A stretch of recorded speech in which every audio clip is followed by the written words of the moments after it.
Jadi kalau habis dengar firman, menyembah dengan sebaik-baik mungkin. Haleluya. Itu firman Tuhan.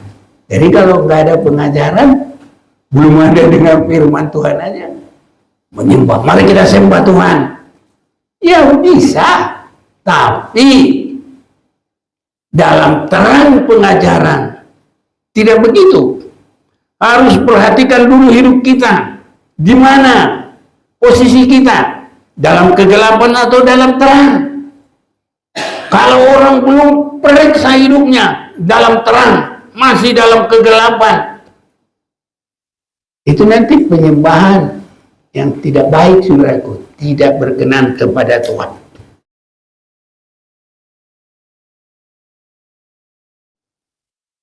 Tidak ada kegelapan. Ini saudara-saudaraku ya. Dan kita juga memperhatikan dalam firman ini, kita harus ada menyatu kepada Tuhan. Jadi menyembah Tuhan itu harus sudah menyatu. Jadi kita perhatikan, ada di dalam Dia, ada persekutuan dengan Dia, itu menyatunya di dalam bersekutu dengan Tuhan. Bersekutu dengan Tuhan untuk kita sekarang bukan seperti kita sudah berkumpul, seberapapun kita yang ada di sini. Mungkin kalau saya ya paling dekat ini mereka bertiga ini. Baru nanti nomor 2. Itu ya, baris kedua. Tapi kalau yang paling dekat ya Opung, Bonerges, Isya, itu paling dekat. Bukan dekat yang lah. Ini cuma dekat baru ini loh, fisik loh. Bukan yang lain-lain yang saya maksud, fisik aja ini. Nah, jadi kita kepada Tuhan itu juga harus ada persekutuan. Jika kita katakan bahwa kita beroleh persekutuan dengan Dia, nah ini, jadi harus ada persekutuan. Jadi persekutuan kita dengan Tuhan adalah hidup di dalam terang. Itu sebabnya saudara-saudaraku, mau menyembah itu begitu kebaktian langsung menyembah. Atau mungkin mereka sudah hidup dalam benar-benar terang Tuhan, tidak ada lagi dosa. Nah, tapi kalau masih ada dosa, jangan langsung menyembah.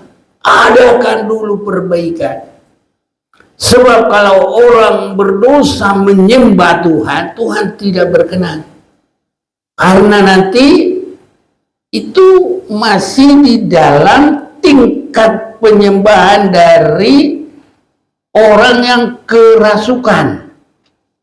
Di dalam Markus pasal yang kelima, kita mau lihat dulu di situ.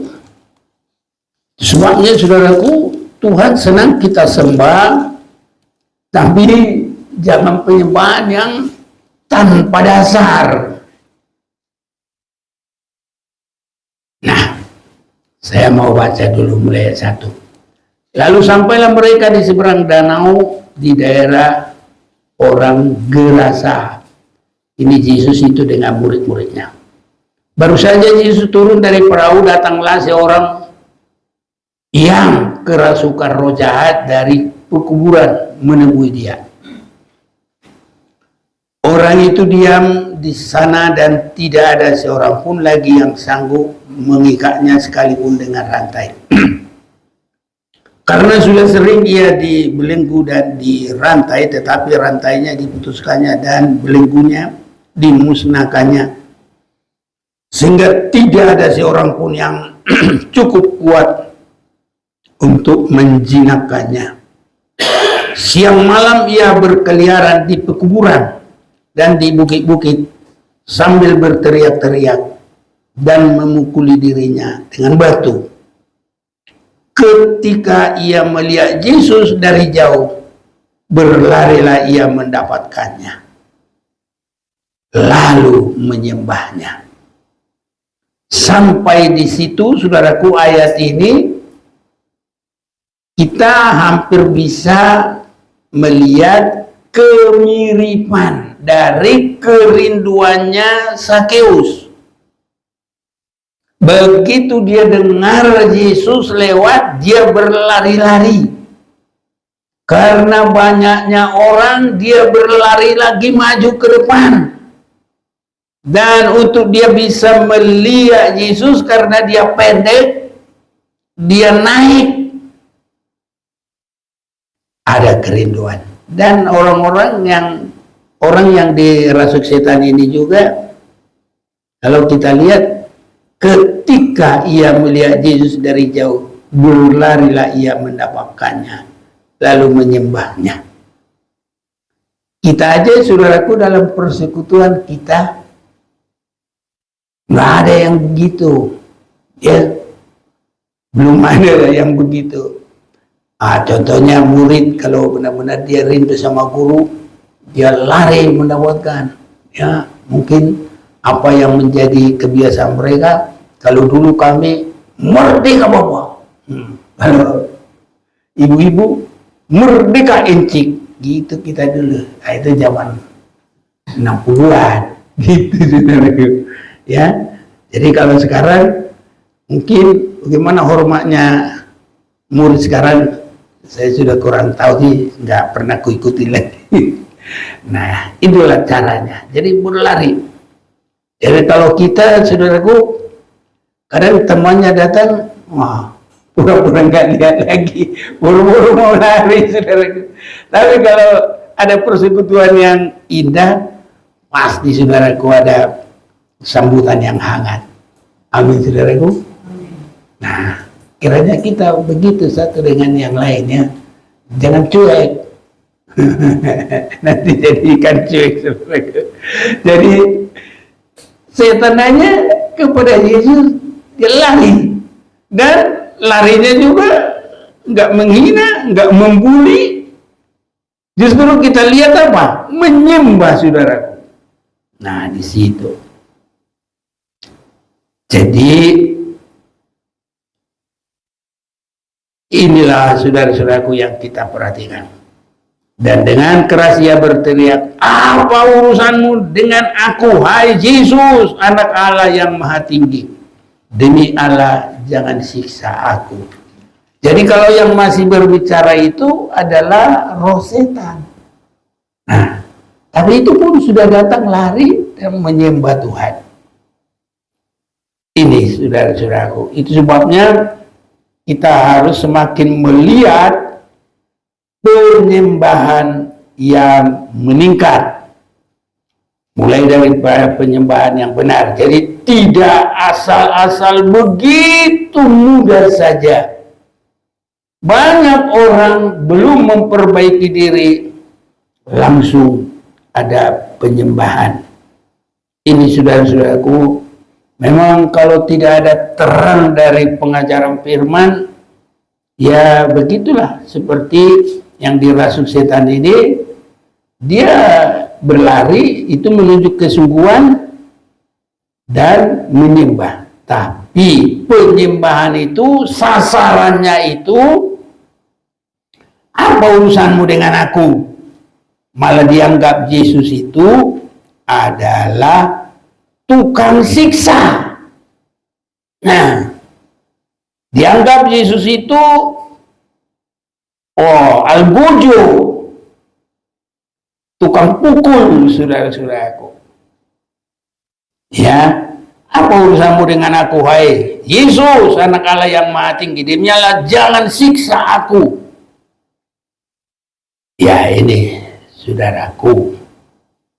Dan itulah kasih Tuhan kepada yang dirasuk itu, yang benar-benar Yesus lakukan adalah mengusir yang merasuk orang itu, dan roh jahat itu keluar juga dari orang itu, dan orang itu menjadi pengikut Yesus.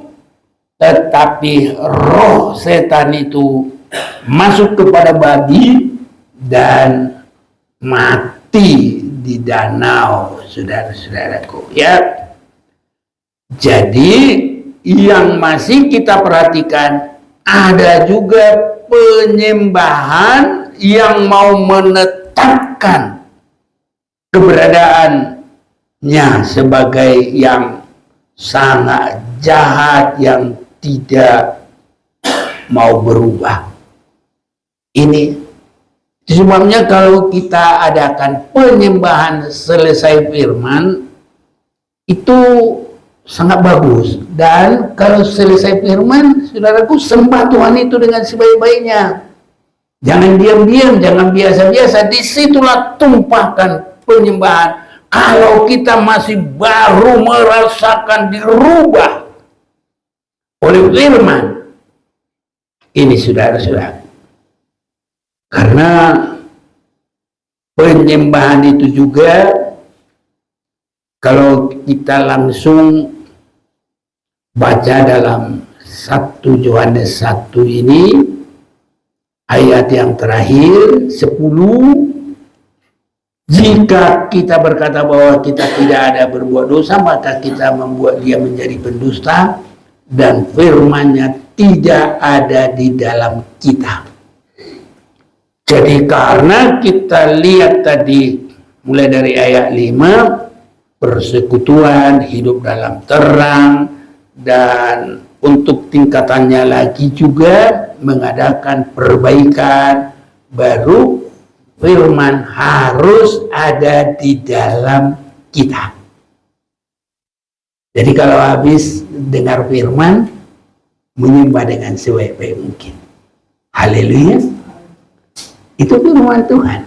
Jadi kalau nggak ada pengajaran, belum ada dengar firman Tuhan aja, menyembah, mari kita sembah Tuhan, ya bisa, tapi dalam terang pengajaran tidak begitu.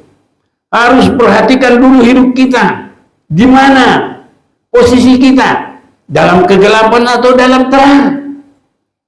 Kalau orang belum periksa hidupnya dalam terang, masih dalam kegelapan, itu nanti penyembahan yang tidak baik, saudaraku, tidak berkenan kepada Tuhan.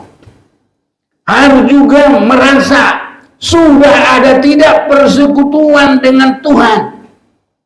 Ada pembuktian kalau kita bersekutu dengan Tuhan. Tidak ada boleh niat ada dosa di dalam kita. Tidak ada niat ada mempertahankan dosa dalam kita. Ini, saudaraku, baru kita masuk dalam terang.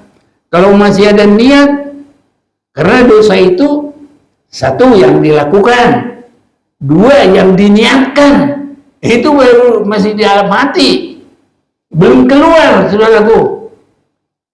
Jadi kalau kita mau menyembah Tuhan harus sampai ada di dalam terang. Jadi harus mengadakan perbaikan atas segala kekurangan, atas segala dosa. Sampai di dalam hati juga harus ada perbaikan. Jadi kalau masih ada sakit hati di dalam hati, saudaraku, menyembah sia-sia.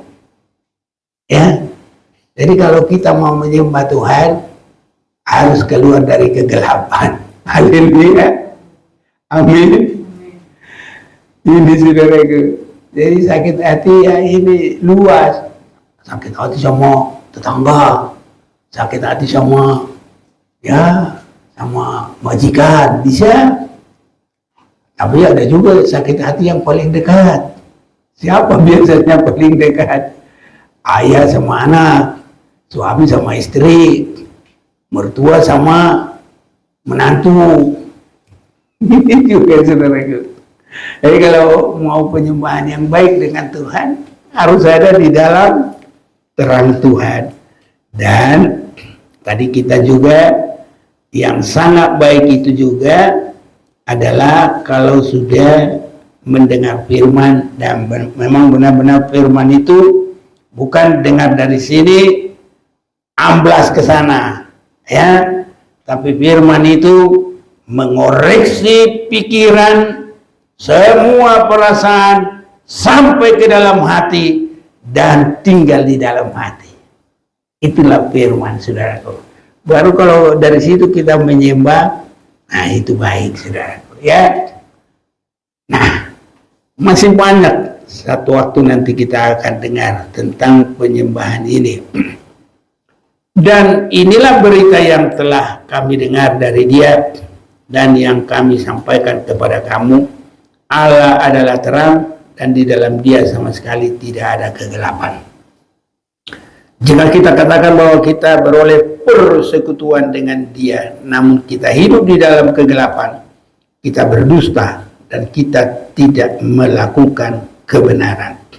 Jadi penyembahan yang benar itu ada hidup dalam terang dan persekutuan kita dengan Tuhan bukan secara fisik, tetapi karena Tuhan itu terang, maka kita harus membuang semua kegelapan. Baru nanti terjadi penyembahan yang benar. Jangan simpan sedikit pun kegelapan. Kiranya Tuhan tolong kita. Berapa lama orang Kristen terus berkegiatan, segala macam ada kegiatan, tapi belum hidup dalam terang, masih ada dalam kegelapan. Kiranya Tuhan tolong kita sampai memiliki persekutuan dengan Tuhan. Karena Tuhan terang, maka kita juga harus hidup dalam terang. Buang semua kegelapan. Apa kegelapan? Itu adalah segala bentuk dari dosa, ya, dan bentuk dari penguasaan kerajaan dari iblis. Tuhan raja di dalam terang, tapi ada raja di dalam kegelapan. Siapakah itu? Siapa raja kegelapan? Iblis. Ini saudara-saudara. Jadi kita harus keluar dari kegelapan dan masuk dalam terangnya Tuhan. Kiranya semakin kita punya kerinduan untuk hidup benar, hidup kudus, hidup mengadakan perbaikan dalam waktu yang Tuhan masih berikan ini, sampai kita ada persekutuan dengan Tuhan di dalam terang. Ya. Jika kita berkata bahwa kita beroleh persekutuan dengan Dia, namun kita hidup di dalam kegelapan, kita berdusta dan kita tidak melakukan kebenaran. Berdusta juga itu banyak tingkahnya. Contohnya ada makanan. Siapa yang makan ini? Tahu dia. Tapi dia bilang apa? Gak tahu. Ah, itu dusta. Tapi ada lagi nanti dusta. Kalau kita hidup dalam kegelapan, kita datang bersekutu, itu juga dusta, saudaraku. Jadi dusta itu ada yang terlalu kasar. Ada dipancing taruh duit situ 5 juta, langsung hilang. Siapa yang ambil? Tahu-tahu dia yang ambil, tapi dia bilang apa? Nggak tahu. Nah itu benar-benar ya dosa ataupun kegelapannya orang yang belum dalam Tuhan. Tapi kalau di dalam Tuhan, Allah adalah terang dan di dalam Dia sama sekali tidak ada kegelapan. Jika kita katakan bahwa kita beroleh persekutuan dengan Dia, namun kita hidup di dalam kegelapan, kita berdusta. Nah ini Ini bukan masalah lagi ditaruh, kita ambil. Siapa yang ambil? Nggak tahu. Kita ada di dalam kekristenan. Kita beribadah. Tapi semoga jangan jadi ini membuat kalau kita nggak mau lagi ibadah. Jangan begitu, saudaraku. Haleluya. Maju terus, amin. Haleluya. Ya gitu, saudaraku, ya. Kapan lagi, saudaraku, kalau kita nggak mengadakan perbaikan? Jadi memang begitu. Kalau firman kebenaran itu susah, saudaraku, banyak orang tidak mau. Ya, mengapa? Karena masih senang dalam dosa. Tapi kalau kita sudah ada kerinduan, saya mau hidup benar di hadapan Tuhan, dengarkan firman Tuhan yang keras, dia malah senang sekali. Haleluya. Ini, saudaraku, itu sebabnya makanan tingkat apa makanan rohani kita. Nah ini, kalau makanan jasmani, banyak makanan yang bikin penyakit. Katanya kalau udah terlalu banyak pengawetnya di dalam makanan, jangan. Minuman kaleng juga kalau terlalu udah banyak, jangan. Nanti numpuk, ada kanker, ada ini segala macam-macam. Nah ini, jadi kesenangan orang tentang makanan ada beda-bedanya. Tapi kalau orang yang sudah mengerti, jangankan itu, saudaraku, minum gula saja dikurangi, minum kopi itu dikurangi, ya banyaklah cara orang untuk sehat. Nah, jadi kita, saudara-saudaraku, dikatakan jika kita katakan bahwa kita beroleh persekutuan dengan Dia, namun kita hidup di dalam kegelapan, kita berdusta dan kita tidak melakukan kebenaran. Sehingga biarlah kita suka kepada kebenaran, suka kepada firman Tuhan. Tapi jika kita hidup di dalam terang sama seperti Dia ada di dalam terang, maka kita beroleh persekutuan seorang dengan yang lain. Dan darah Yesus anaknya itu menyucikan kita dari segala dosa. Kalau kita rindu, saudara-saudaraku, ya dalam terang, senangnya kita beribadah, saudaraku, bersekutu dengan Tuhan. Dan itu namanya bagaikan garis, ya, bawa ke atas, dikatakan orang sono vertikal, ya kan? Tapi satu lagi garis yang datar, horizontal, orang, ya, seperti dikatakan dalam firman ini. Tetapi jika kita hidup dalam terang sama seperti Dia, nah ini ke atas, ada di dalam terang, maka kita beroleh persekutuan seorang dengan yang lain. Jadi kita dengan sesama juga harus rasa indah, saudara-saudaraku. Haleluya. Amin. Jadi kalau ada sakit hati, kebencian, buang. Coba berdamai, saudara-saudaraku, ya. Ya, ini yang sangat baik. Dan jangan mudah kita ini masuk dalam, ya, godaan setan. Wah, ini gampang sakit hati. Habis sakit hati, pelampiasannya apa? Marah. Habis marah, ya berantem. Habis berantem, pukul-pukulan, saudara-saudaraku. Ya, semoga itu tidak ada pada kita. Yang ada adalah suka persekutuan dengan Tuhan dan dengan sesama. Sampai kita benar-benar mengalami satu persekutuan oleh darah Yesus anaknya itu menyucikan kita daripada segala dosa. Jadi penyembahan kita harus benar-benar ada sumber.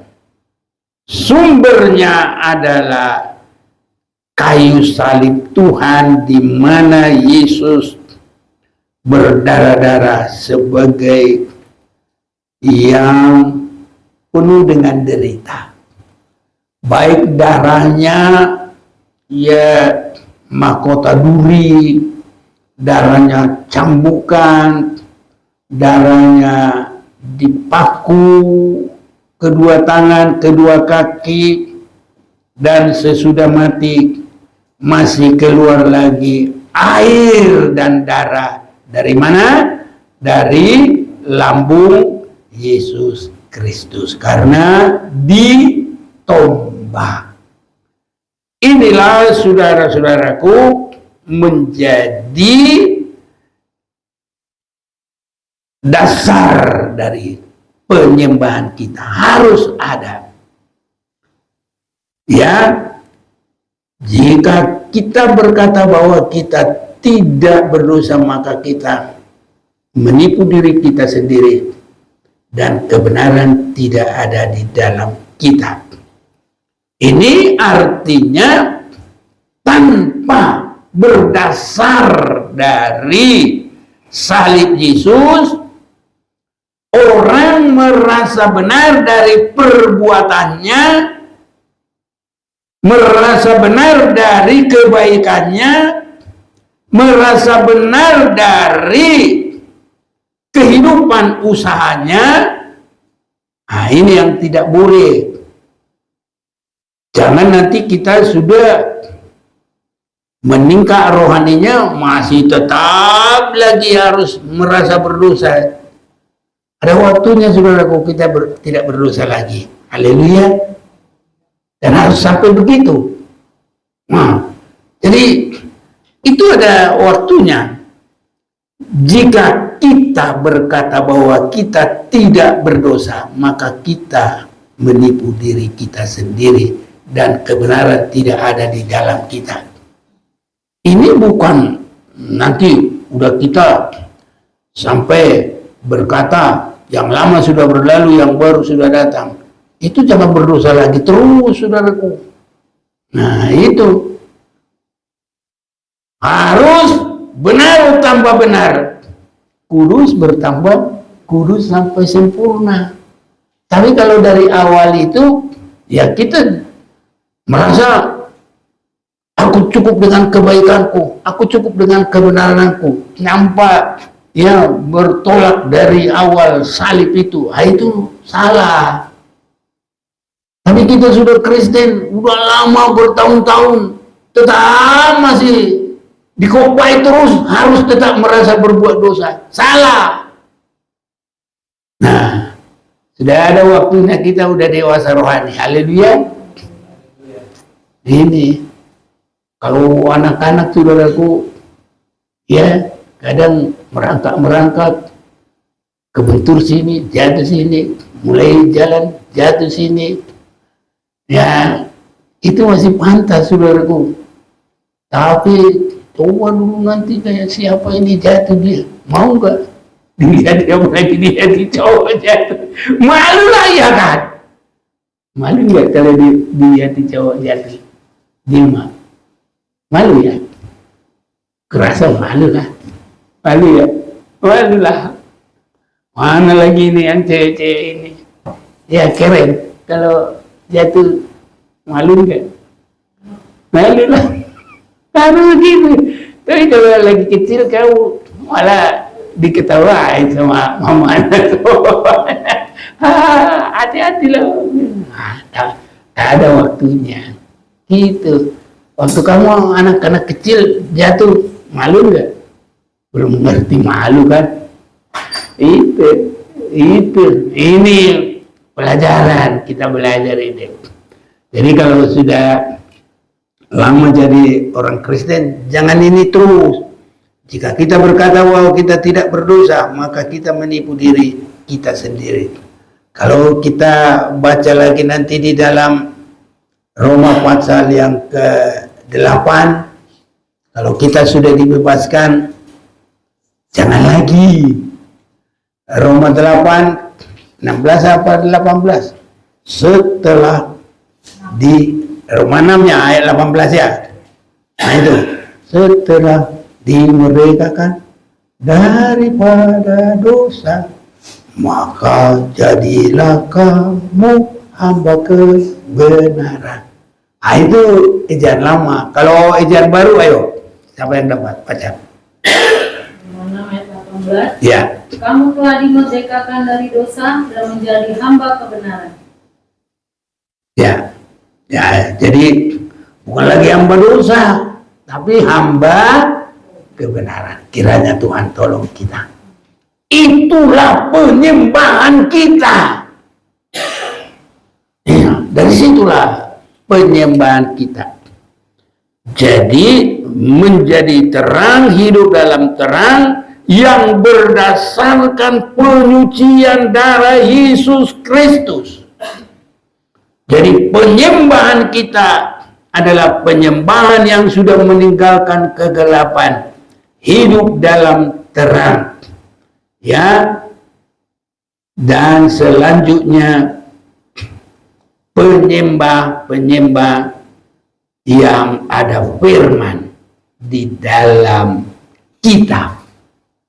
Itu pun firman bukan hanya firman yang tentang berkat-berkat, tapi adalah firman yang menyucikan sampai menyempurnakan.